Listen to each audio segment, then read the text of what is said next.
So, the new experimentals for Generation Zero came out recently, and I can't really say these are what people are asking for.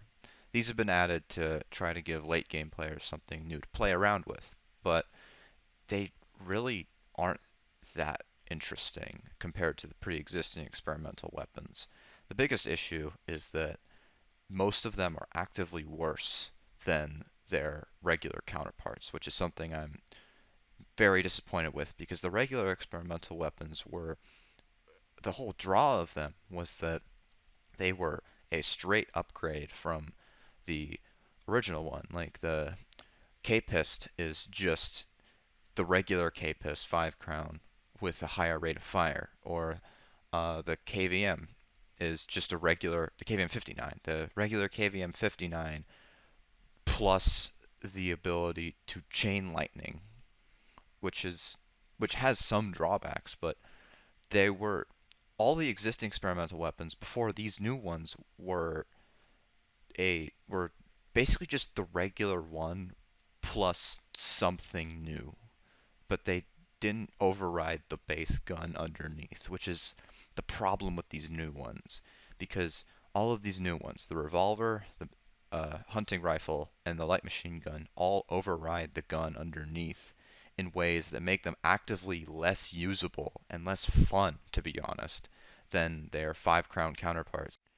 So, for example, let's start with the revolver, which its particular gimmick is that if you shoot it through walls, it sends tons of shrapnel like a shotgun blast out and it does a lot of damage to enemies. Now, you're not going to get many chances to actually use this property because very rarely are you shooting through walls, or very rarely are you going to be fighting enemies that are on the other side of a wall because the enemies in Generation Zero, most of the battles actually happen in extremely open and flat areas. Like most of the Reapers I fought have been out in giant fields, and same goes for basically everything else. And so this property just isn't very useful. And but the biggest issue here is not just that. It'd be fine if it just had that extra gimmick and did nothing else. But the problem is that because of this gimmick, the gun is actively worse for regular use than its 5 crown counterpart. As you can see here, I'm using the regular revolver and it killed one of the runners I was shooting at in 3 shots. And it's taking like several entire magazines, not magazines, cylinders of this other experimental revolver to kill the equivalent runner, which is just laughable compared to the 5 crown because the 5 crown actually does a decent amount of damage, but the experimental is worse for most typical use. In fact, I ran out of ammo and couldn't finish off that last runner there because I thought for sure that the amount that I brought would be enough, but it wasn't because this new revolver just was so underpowered. And this was on skirmish, by the way. This was not guerrilla, and it took that many bullets to kill them. And so it's just disappointing, really, I think is the way I feel about it because I was hoping these new experimentals would give something new. Now the revolver is definitely the worst case of this. So now let's take a look at the hunting rifle. So the hunting rifle. This one's gimmick is kind of interesting. It shoots out a projectile and then as the further it flies, the more explosive force it gains. And so this thing is very weak at short ranges, but very powerful at long range. Basically, you can think of it like a mortar or like a grenade launcher. Now, this sounds extremely useful because this would allow you to take out enemies at very long ranges, and in fact, it actively favors that. But the problem is that it tops out about 100 meters, which is not very good because many times with an area, I mean, 100 meters itself is not bad. The issue is that its maximum is not very powerful. Its maximum is way, way less powerful than, say, a rocket from the regular rocket launcher or a PVG bullet. And while 270 ammo is much lighter, it's not really as useful in this case because the weapon also has an extremely low rate of fire compared to the PVG, which is semi-auto. This one's bolt action, and it only holds 3 rounds per magazine, which means you're reloading constantly.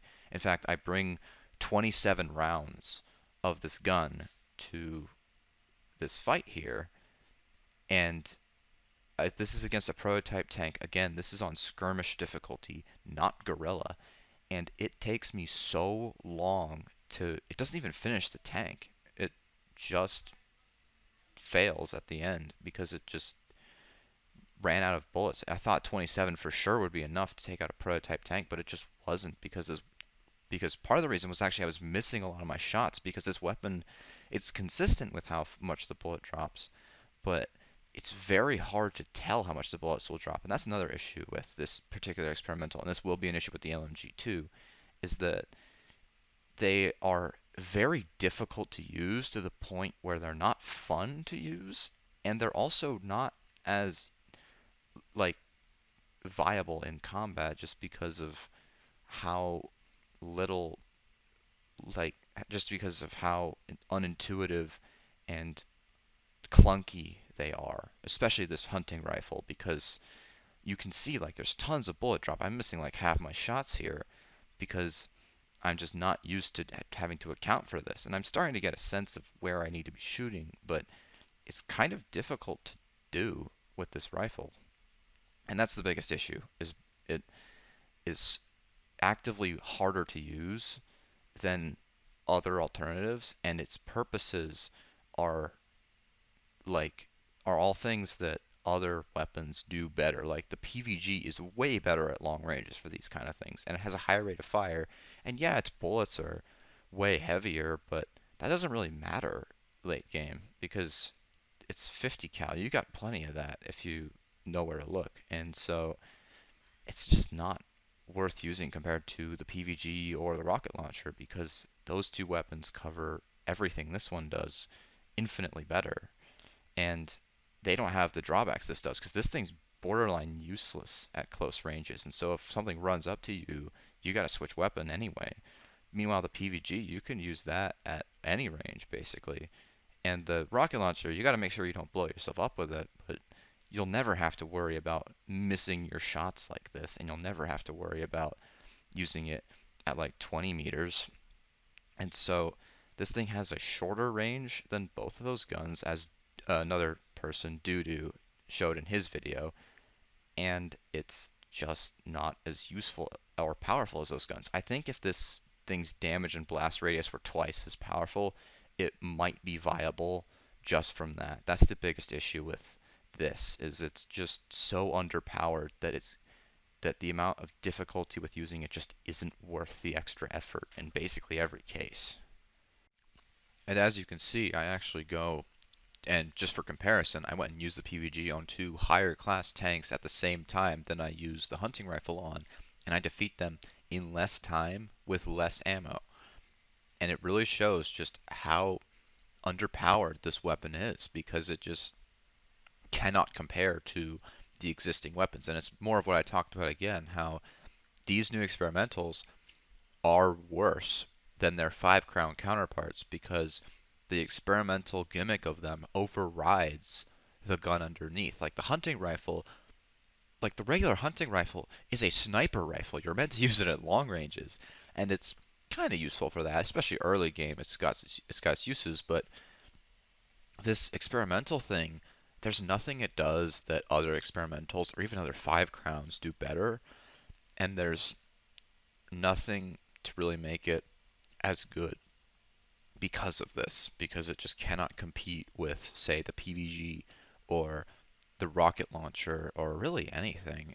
Like, I would use basically anything over most of these new experimental weapons, to be completely honest, just because of how underpowered they are. And we're about to see that with the LMG too. Now, the LMG, I would say, is the best of these new experimental weapons, but I was still very disappointed with it. So let's take a look at that.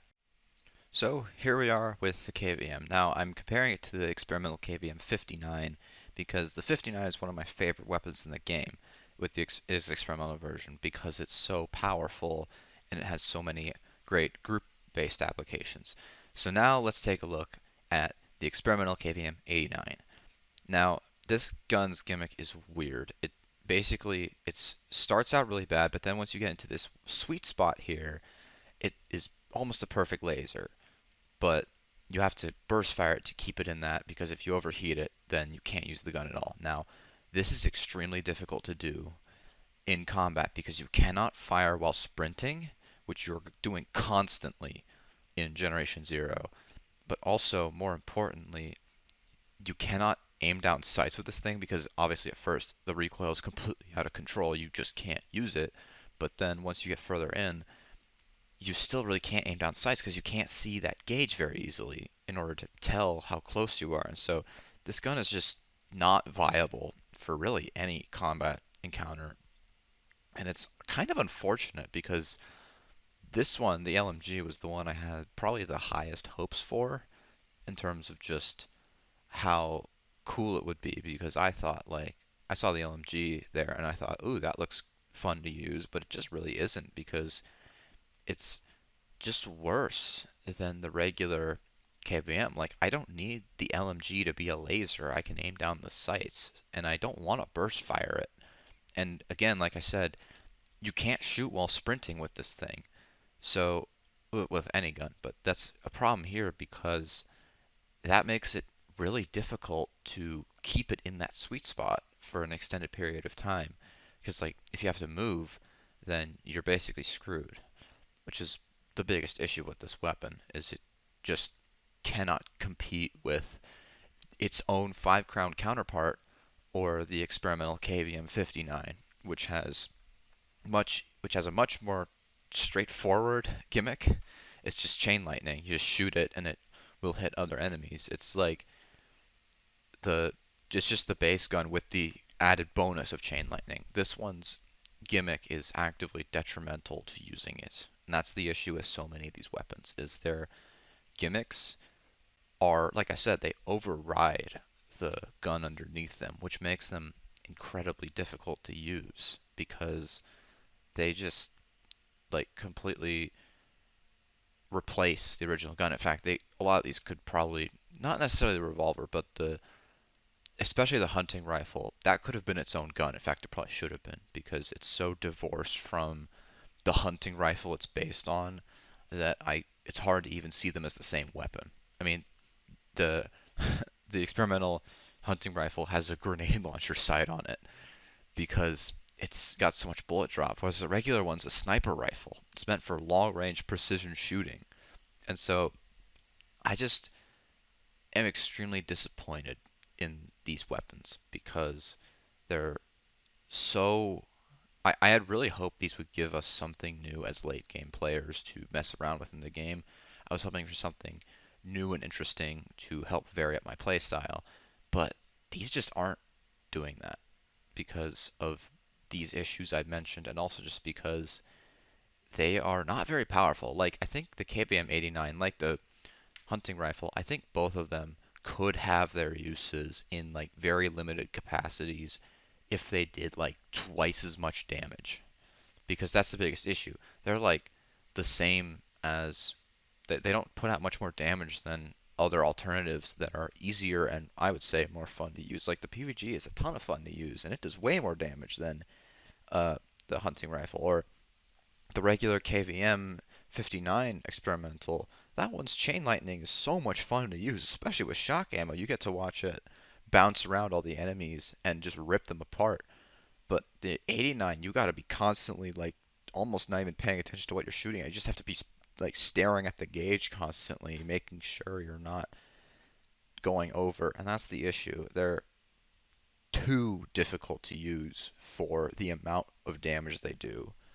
And that's my biggest issue with them. And that's why I will not be using any of these in my regular loadout. That's why my regular loadout has stayed the same. Because these just do not compare to the better weapons that we already have. In fact, the new Eastern Europeans weapons pack added another LMG.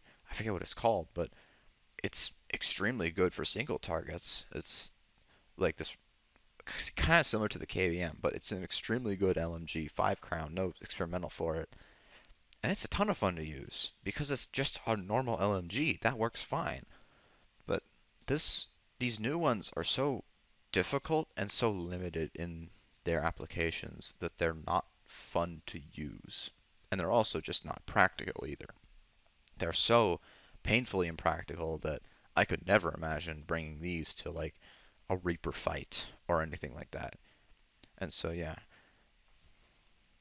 I went and asked some other people about their opinions on this, and this is what one of my Discord friends, Dudu, who's made a really good video about specifically the hunting rifle, had to say. While they are interesting and I would like to use them, they are not strong enough to be worth it. This basically sums up my feeling about it, and a lot of other members of the community also, because a lot of us were excited to see new experimentals coming to the game, but these ones just aren't what we were looking for because they're so hard to use and so underpowered. And I think that's the most important part of this is that people were asking for experimental weapons and they clearly listened to the community, which is why I care enough to make this video at all because, they actually listened enough to do it. So I hope that they will understand from what the community is saying that these need to either be buffed or be changed in some way so that they're actually practical and fun to use. I mean, the reason I even complain about this stuff is not because I want to hate on the game. I don't really care for that. This Generation Zero is still a good game. I still love it a lot.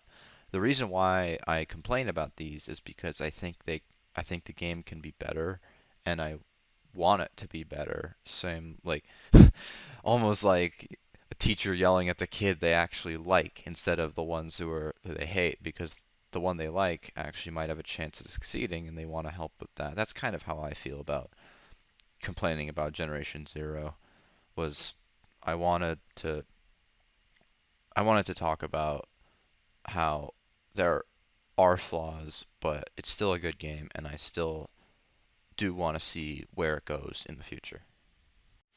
Regardless, I will follow the game to the end of its development, no matter what happens. I've sunk enough hours into it that at this point it'd be kind of crazy not to. But I like the game enough that I'll at least be coming back to check out every individual update, see how things are, and hopefully get to enjoy more new stuff. What I'm really looking forward to is there's been some talk of potentially adding new islands and making them accessible, which if that does happen, I look forward to that a lot because I really enjoy the story content of Generation Zero, and I unfortunately have run out of that to do in the game right now because I've done literally all of it. So yeah, I still have high hopes for the game. I don't hate it just because of this one lackluster update. I just was kind of disappointed, and that's what I wanted to say about these things.